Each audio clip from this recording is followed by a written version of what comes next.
आज का जो लेक्चर है हमारा वो है कि हीप क्या है। सबसे पहले सॉर्टिंग एल्गोरिथम्स जो अभी तक हमने स्टडी कर ली है। सॉर्टिंग क्या है? सॉर्टिंग ये है कि हमारे पास एक एरे है, एरे में एन है with first 1 to n elements हैं, तो मींस टोटल n नंबर्स हैं। तो उनको इस तरह से रीऑर्डर करना कि इंक्रीजिंग ऑर्डर में या डिक्रीजिंग ऑर्डर में रीऑर्डर करें, और इसके बाद हम अपना डिजायर्ड रिजल्ट करें। ए में ए जो है एरे ऑब्जेक्ट होगा, उसमें सॉर्टिंग जो है हम किसी की वैल्यू के बेस पे कर सकते हैं, और सॉर्टिंग के डिफरेंट एल्गोरिथम्स एग्जिस्ट होते हैं हमारे पास। तो अभी तक जो हमने डिफरेंट आपने डेटा स्ट्रक्चर में, एल्गोरिथम एनालिसिस में डिफरेंट एल्गोरिथम पढ़े हैं, सॉर्टिंग टेक्निक्स पढ़ी हैं, वो ज़्यादातर जो है उनका running time big theta n square. सबसे पहले आपने ये बबल सॉर्ट पढ़ा होगा। बबल सॉर्ट में क्या करते हैं कि कंसेक्टिव एलिमेंट्स कंपेयर करते हैं और स्वैप कर देते हैं अगर वो प्रॉपर ऑर्डर में नहीं, और इस प्रोसेस को रिपीट किया जाता है जब तक कि पूरा एरे सॉर्ट नहीं हो। दूसरा हमारे पास इंसर्शन सॉर्ट है। इंसर्शन सॉर्ट में ये होता है कि एक एलिमेंट को हम प्रॉपर लोकेशन पे इंसर्ट करते हैं।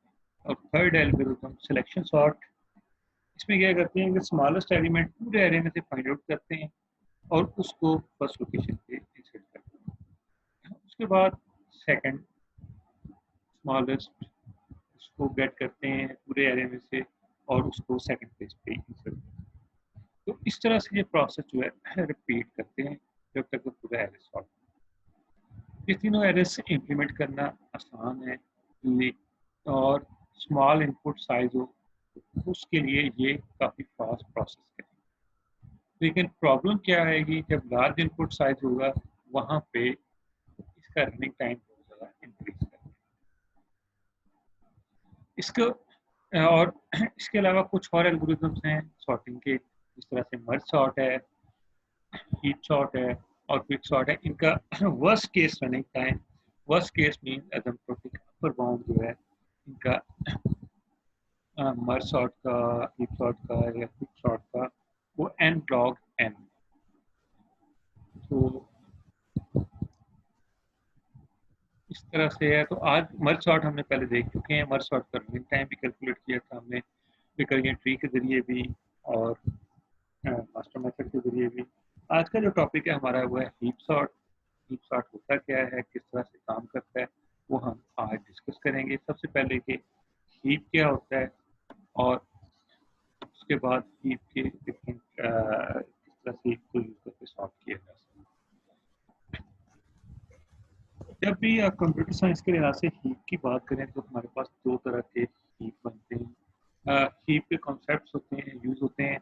नंबर वन जो है, आप अगर ऑपरेटिंग सिस्टम देखें तो वहाँ पे भी हीप का कॉन्सेप्ट यूज होता है, कंप्यूटर आर्किटेक्चर या ऑपरेटिंग सिस्टम। तो जब आप डायनेमिक मेमोरी एलोकेट करते हैं किसी भी एरे की, किसी भी ऑब्जेक्ट की, तो वो स्पेसिफिकली हीप मेमोरी की एक लोकेशन है, वहाँ से डाटा मेमोरी गेट करता है, वहाँ पे उसको एलोकेट करता है।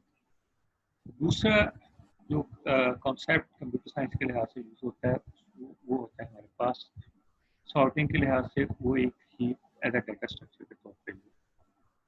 डेटा स्ट्रक्चर मीन्स के डाटा को हम एक स्पेसिफिक फॉर्मेट में कन्वर्ट करते हैं, तो उसके बाद उसको सॉर्टिंग टेक्निक अप्लाई कर सकते हैं। जिस तरह से आपने स्टैक डाटा स्ट्रक्चर या क्यू देखा होगा, तो इसी तरह से हीप भी एक different kind of data structure, जैसे एरे एक डाटा स्ट्रक्चर है, हीप एक डाटा स्ट्रक्चर। तो इसका रनिंग टाइम जो अभी डिस्कस किया था, तो हीप जो है हमारे पास एक ऑलमोस्ट कंप्लीट बाइनरी ट्री।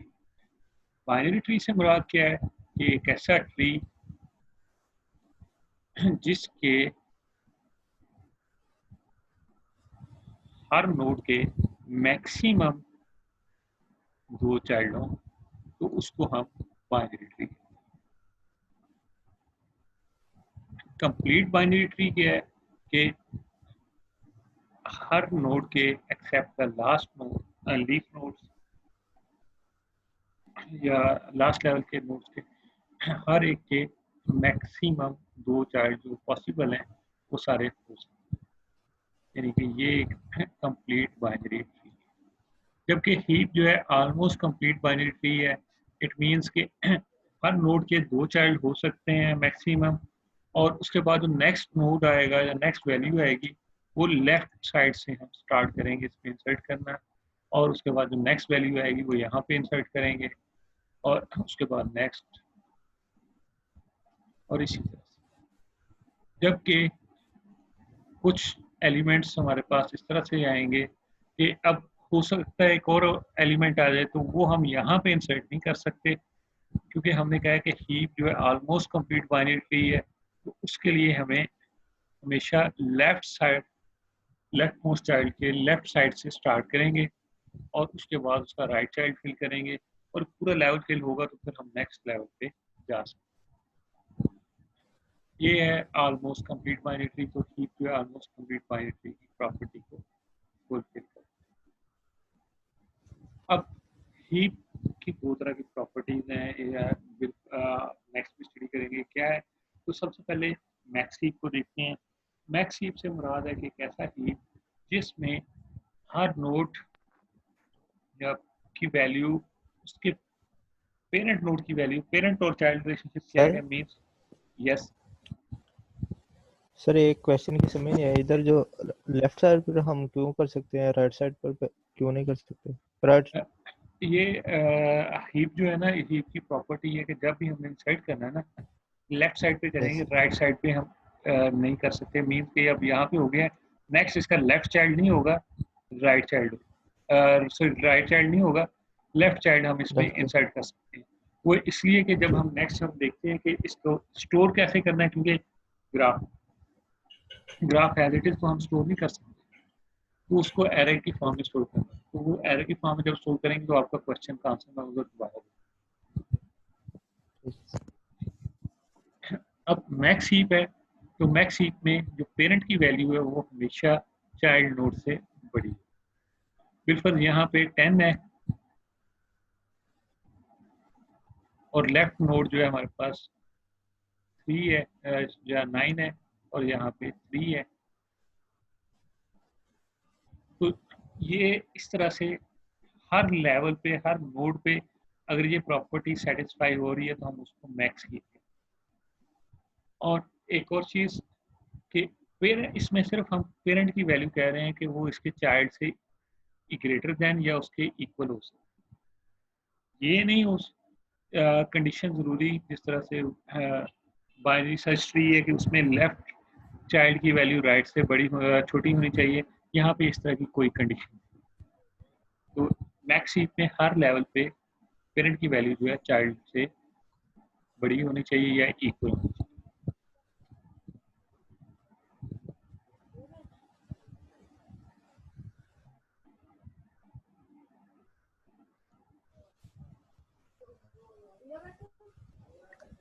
यहाँ पे एग्जाम्पल को एक्सप्लेन किया गया है इस तरह से कि अब यहाँ पे हीप बना है, एक हीप डेटा स्ट्रक्चर है। अब पेरेंट 16 है, उसके 2 चाइल्ड हैं 14 और 10। 14 और 10 की वैल्यू उससे पेरेंट से छोटी, 16 से छोटी है। इसी तरह 10 के 2 चाइल्ड हैं 9 और 3, उनकी वैल्यू जो है पेरेंट से छोटी है।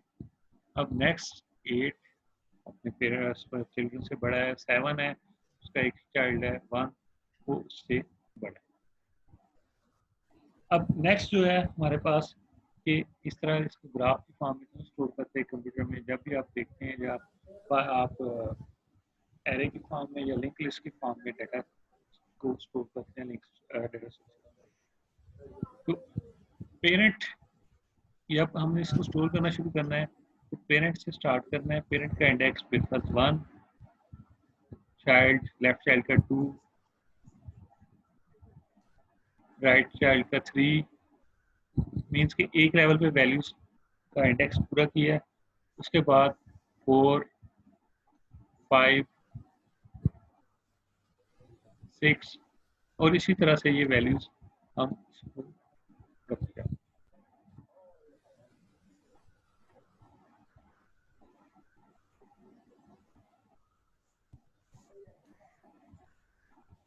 ये इस तरह से इंडेक्सेस मींस के पेरेंट है वो फर्स्ट इंडेक्स पे होगा, जो उसका लेफ्ट चाइल्ड है सेकंड पे, उसका राइट चाइल्ड थर्ड पे। तो इस तरह से हम इसको स्टोर करते हैं, तो ये एक पार्टिकुलर ऑर्डर में। अब आपका एक क्लास वालों का क्वेश्चन था कि हम इसको लेफ्ट साइड की बजाय राइट पे करेंगे। जब राइट पे करेंगे तो दरमियान में एक गैप आ जाएगा, वो हम कहाँ पे उसको फिल, इसलिए हमेशा हीप डेटा स्ट्रक्चर में इसको हमेशा लेफ्ट, हर लेवल से लेफ्ट से स्टार्ट। कोई क्वेश्चन है तो? सर ये हीप हमेशा सॉर्टेड ही मिलेगा हमें फिर तो डाटा? सॉरी आवाज नहीं आई। सर ये हीप का डाटा हमें सॉर्टेड ही मिलेगा? सॉरी आई प्रॉपरली सुन नहीं सका, या आप लिख सर के ये बता। हीप, हाँ जी, ओके ओके सर। आप लिख के बता दें, आप क्वेश्चन चैट में बाद में आपका आंसर। तो ये इस तरह से हम इसको स्टोर कर सकते हैं। नेक्स्ट ये है कि ये इनके इंडेक्सेस हैं, और इस हर इंडेक्स पे कौन सी वैल्यू स्टोर है वो यहाँ पे क्वेश्चन है एक। नहीं, अभी हम सिर्फ जो है हीप की प्रॉपर्टी के लिहाज से एलिमेंट्स रख रहे हैं। अब इसी को सॉर्ट करना है, तो सॉर्ट करने का तरीकाकार हमारे पास डिफरेंट एल्गोरिदम है। वो किस तरह से काम करेगा वो हम जो है नेक्स्ट लेक्चर में स्टडी करेंगे कि हीप सॉर्ट किस तरह से काम करता है। हीप सॉर्ट को इम्प्लीमेंट करने के लिए सबसे पहले हमें हीप का डाटा स्ट्रक्चर बनाना है। तो डाटा स्ट्रक्चर बनेगा तो फिर ही हम उसको कन्वर्ट कर सकते हैं, इसको सॉर्ट कर सकते हैं।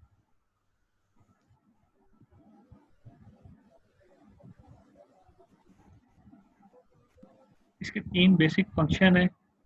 सबसे पहले जो है रूट हमारे पास, जैसे ट्री की रूट है वो फर्स्ट इंडेक्स पे है, उसके बाद उसके इंडेक्सेस बिल्कुल आपने फाइंड आउट करना है। लास्ट स्लाइड है कि यहाँ पे हमारे पास एक ट्री दिया हुआ है। अब इस ट्री है या हीप दिया हुआ है, और इस हीप में से हमने देखना है कि आपको एक क्वेश्चन दिया गया है कि ये नोड है, उसका ये इंडेक्स है। क्योंकि एरे ग्राफ में तो ये इस तरह से है, एरे में तो ये इस तरह से नहीं स्टोर होगा, एरे में तो ये लीनियर ऑर्डर में स्टोर होगा। तो इसका लेफ्ट चाइल्ड कहाँ पे स्टोर होगा? फोर्थ इंडेक्स, एट्थ इंडेक्स में स्टोर होगा। किस तरह पता चला? इसका जो इंडेक्स है उसको 2 से मल्टीप्लाई करेंगे तो एट्थ इंडेक्स है। जिस तरह 4 को 2 से मल्टीप्लाई किया तो 4 का चाइल्ड जो है ए, मीन्स के जो वैल्यू 8 है, इंडेक्स 4 है, तो इसका चाइल्ड जो है 8th इंडेक्स पे स्टोर होगा। इस तरह यहाँ पे 2 हमारे पास 8th इंडेक्स पे स्टोर। इसी तरह से एक दो और एग्जांपल देखते हैं। जिस तरह 5 है, 5th इंडेक्स है, इसका चाइल्ड जो है 10th इंडेक्स पे, लेफ्ट चाइल्ड जो है 10th इंडेक्स पे। देख लें 5 5th इंडेक्स पे 7 स्टोर था, और इसका लेफ्ट चाइल्ड जो है हमारे पास 10th इंडेक्स पे है और 1 स्टोर। किस तरह पता चला कि लेफ्ट चाइल्ड की वैल्यू क्या होगी? हम जो है जो करंट इंडेक्स है उसको, जिसका लेफ्ट चाइल्ड फाइंड आउट करना है, उसको 2 से मल्टीप्लाई कर दें तो हमारे पास उसका लेफ्ट चाइल्ड आ सकता है। चेक कर सकते हैं 4 multiply by 2, 5 multiply by 2 10, 3 multiply by 2 6, mean binary tree है तो 2 से मल्टीप्लाई करते हैं, उसकी लेफ्ट इंडेक्स पे जा सकते हैं। अब एक और क्वेश्चन, एक और फंक्शन हमें नेक्स्ट चाहिए होगा, वो है कि अगर लेफ्ट चाइल्ड को 2 से मल्टीप्लाई किए तो राइट चाइल्ड किस तरह से फाइंड आउट किया जाए? तो राइट चाइल्ड को फाइंड आउट करने के लिए जो फ्रंट इंडेक्स है उसको 2 से मल्टीप्लाई किया तो वो लेफ्ट आया, राइट का इंडेक्स उससे एक ज़्यादा होता है तो 2 से मल्टीप्लाई करके उसको एक ऐड करेंगे तो हमारे पास उस नोड का राइट चाइल्ड दिया। जिस तरह से 4 मल्टीप्लाई बाई 2 8 प्लस 1 9, तो यहाँ पे इसका राइट चाइल्ड 9। यहाँ पे 3 मल्टीप्लाई बाई 2 6 प्लस 1 7, तो इसका राइट चाइल्ड 7 इंडेक्स पे स्टोर। इस तरह से हम लेफ्ट और राइट चाइल्ड फाइंड आउट कर सकते हैं। सिमिलरली एक और इसमें प्रॉब्लम आएगी, वो है कि हमारे पास नोड दिया गया है, हम नोड से उसका पेरेंट किस तरह से फाइंड आउट मीन्स बिलफर्द हम इस नोड पे हैं, 7th नोड पे हम चेक इससे पहले ये 6 वाला चेक कर लेते हैं। 6 नोड पे हैं, 6 इंडेक्स पे हैं, वैल्यू 9 है, तो इसका पेरेंट कैसे फाइंड आउट करें? तो जो करंट इंडेक्स है, अक्सर लोग मिस्टेक करते हैं, उसकी वैल्यू को वैल्यू से मल्टीप्लाई करते हैं। हम वैल्यू से नहीं करेंगे, हम इंडेक्स से करेंगे। तो इंडेक्स से मल्टीप्लाई करेंगे, तो अब 6 है, तो इसका पेरेंट कहाँ पे होगा? आप 2 से डिवाइड करेंगे तो हमारे पास उसका पेरेंट का इंडेक्स है 6 डिवाइडेड बाई 2 3। इसी तरह 4 डिवाइडेड बाई 2 2 आ जाएगा, सॉरी 1 मिनट, और 10 डिवाइडेड बाई 2 5। तो हमारे पास इसके लेफ्ट चाइल्ड का से हम उसके पेरेंट का इंडेक्स फाइंड आउट करेंगे। यस,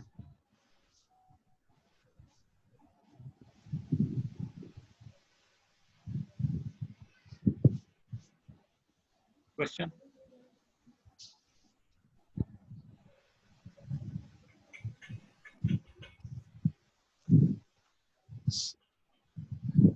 ये किसी का क्वेश्चन है?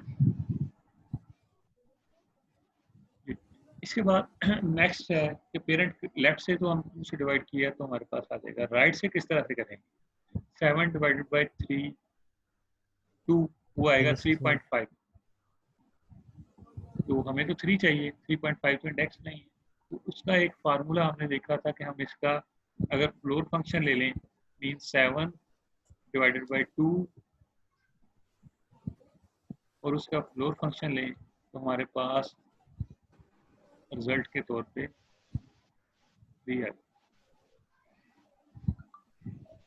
तो पेरेंट फाइंड आउट करने के लिए हमारे पास उसको 2 से डिवाइड करें, उसका फ्लोर फंक्शन लें। लेफ्ट चाइल्ड फाइंड आउट करना है तो करंट इंडेक्स को 2 से मल्टीप्लाई करें, राइट करना है 2 से मल्टीप्लाई करके उसमें 1 ऐड करें।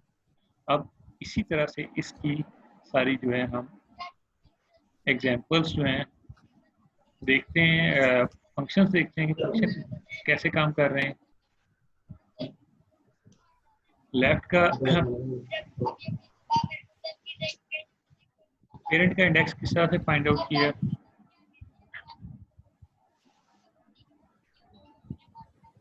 पेरेंट का इंडेक्स था, जो करंट इंडेक्स है, ये एक फंक्शन दिया गया है, फंक्शन का नाम पेरेंट है, उसमें एक नोड का इंडेक्स पास करेंगे, तो उसका को अगर फ्लोर फंक्शन लें और 2 से डिवाइड करें तो हमारे पास इसका पेरेंट फाइंड आउट किया जा सकता है।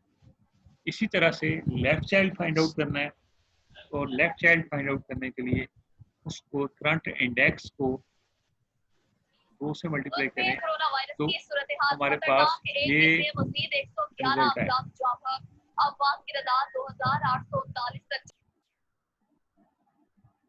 जी अब्दुल्ला, क्वेश्चन? अब्दुल्ला क्वेश्चन आप पूछ सकते हैं।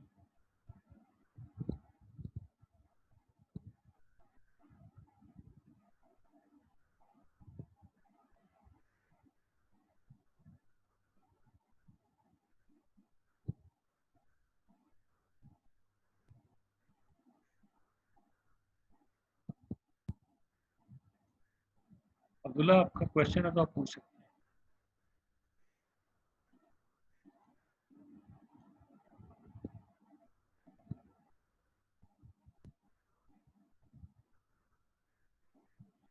तो ये हमारे पास लेफ्ट चाइल्ड फाइंड आउट करने का मेथड है, और राइट चाइल्ड के लिए राइट का फंक्शन कॉल करेंगे, उसमें इंडेक्स पास होगा, तो 2 मल्टीप्लाई बाय करंट इंडेक्स जो या पैरामीटर जो पास किया है प्लस 1 करेंगे तो हमारे पास उसका लेफ्ट राइट चाइल्ड हम गेट कर सकते हैं।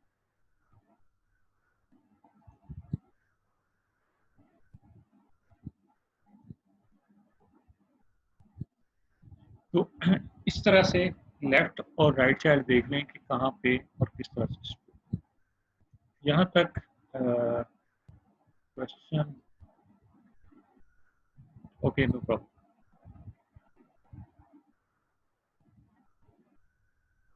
दो तरह के हीप्स हमारे पास हैं, जिस तरह से अभी आपको मैंने बताया। सबसे पहले हमने डिस्कस किया मैक्स हीप। मैक्स हीप में हमारे पास जब पेरेंट की वैल्यू जो है हमेशा चाइल्ड नोड से बड़ी होगी तो हम उसको कहते हैं मैक्स हीप। जिस तरह 14 है, वो इसके अपने चाइल्ड जो है उनसे उसकी वैल्यू बड़ी है तो वो मैक्स हीप। हर स्टेज पे वो हीप बनेगा तो फिर ही हम हीप सॉर्ट का एल्गोरिथम अप्लाई कर सकते हैं। ये मैक्स हीप है। दूसरा है डाटा स्ट्रक्चर। अब मैक्स हीप को किस तरह से हम डिफाइन कर सकते हैं? अभी हमने पेरेंट का फंक्शन देखा है। पेरेंट, अब क्या था कि पेरेंट की वैल्यू जो है हमने कहा था कि हमेशा चाइल्ड की वैल्यू से बड़ी हो या उससे इक्वल हो तो हम उसको मैक्स हीप कहते हैं। पेरेंट की वैल्यू किस तरह से, अब करंट नोड है बिलफर्स या करंट इंडेक्स है आई, तो उस पर क्या वैल्यू स्टोर है वो ए ऑफ आई से हमें पता चलती है। तो अब उसका पेरेंट कैसे पता चलेगा? हम उसके पेरेंट का फंक्शन जो भी हमने बनाया है उसको करंट इंडेक्स के साथ कॉल किया तो पेरेंट का इंडेक्स आ गया। अगर पेरेंट की वैल्यू चाइल्ड से बड़ी है या इक्वल है तो हम कहेंगे कि ये मैक्स हीप की प्रॉपर्टी को सेटिस्फाई करता है। दूसरा जो हमारे पास हीप की टाइप है वो है मिन हीप। मिन हीप जो है टोटली अपोजिट है मैक्स हीप के। मैक्स हीप में मिन हीप में क्या होगा कि मिनिमम वैल्यू जो है पेरेंट पे होगी और चाइल्ड की वैल्यू जो है उससे बड़ी होगी या उससे क्या कहते हैं इक्वल होगी। तो एक और चीज कि नॉर्मली मैक्स हीप में जो लार्जेस्ट वैल्यू है वो टॉप ऑफ द ट्री या रूट पे एग्जिस्ट करती है। जो मिनिमम एलिमेंट है इसमें मिनिमम हीप में minimum element top of tree use करेंगे और ये नॉर्मली प्रायोरिटी क्यू वगैरह में यूज है। अब इसमें क्या है कि यहाँ पे वैल्यू पेरेंट की value greater than equal to थी, यहाँ पे वैल्यू जो है less than equal to A F I है तो हम इसको कहते हैं ये जो है मिन हीप। मिन हीप की एक छोटी सी ड्रॉ कर लेते हैं। बिल फर्स्ट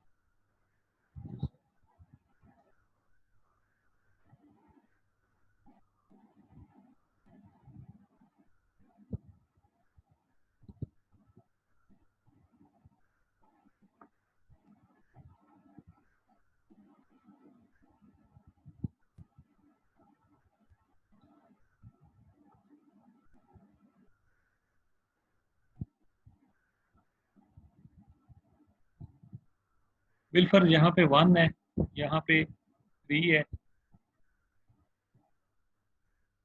और यहाँ पे 5 है। तो ये हमारे पास एक मिन हीप की एग्जाम्पल। इस तरह से कि पेरेंट की वैल्यू जो है हमेशा चाइल्ड नोड से बड़ी है छोटी है तो हम इसको कहते हैं कि ये हमारे पास मिन हीप है। यानी कि ये टोटली अपोजिट होगा मैक्स हीप के। पेरेंट की वैल्यू जो है हमारे पास यहाँ पे मैं फिनिश करूँगा। कोई क्वेश्चन है किसी का?